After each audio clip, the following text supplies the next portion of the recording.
Americans currently carry $17.7 trillion in consumer debt.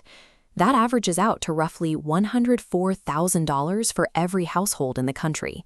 Banking institutions calculate minimum payments to serve their own bottom line. They keep your monthly requirement low to extend the life of the loan. This ensures they extract the maximum amount of interest over time. Look at how a typical credit card balance behaves over time. A $100 monthly payment on a $5,000 balance takes 30 years to clear. You end up paying $12,000 in interest alone.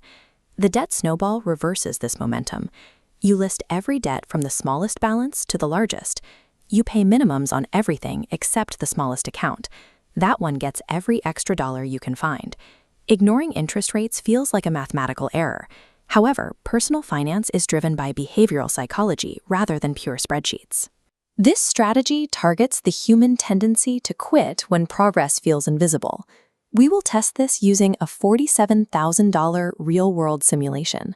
Our subject has 4 debts: an $800 medical bill, a $2,400 credit card, a $9,000 car loan, and a $34,800 student loan. The student loan often creates the most significant psychological drag. The sheer size of the balance leads to a sense of hopelessness and frustration. Most people look at this number and feel they will never be free. 3 months into our simulation, the $800 medical bill is gone. That monthly payment doesn't disappear back into the budget. We roll it directly into the monthly payment for the credit card. This utilizes hope theory.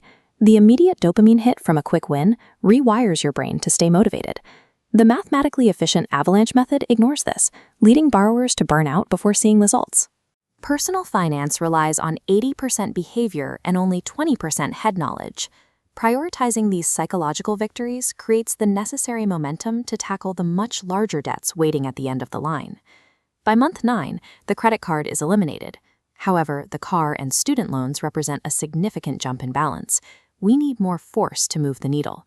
To accelerate the timeline, we must find an extra $200 to $500 a month. This comes from a ruthless subscription audit. We move to a 30-day cash-only rule. We sell unused clutter from the house. Watch how this external cash changes the math. We inject those extra dollars into the rolling car payment. This compression of the timeline shaves years off the original repayment schedule. You are no longer a passive participant in your debt. By engineering extra cash flow, you become the operator of a system designed for a single purpose: total liquidation.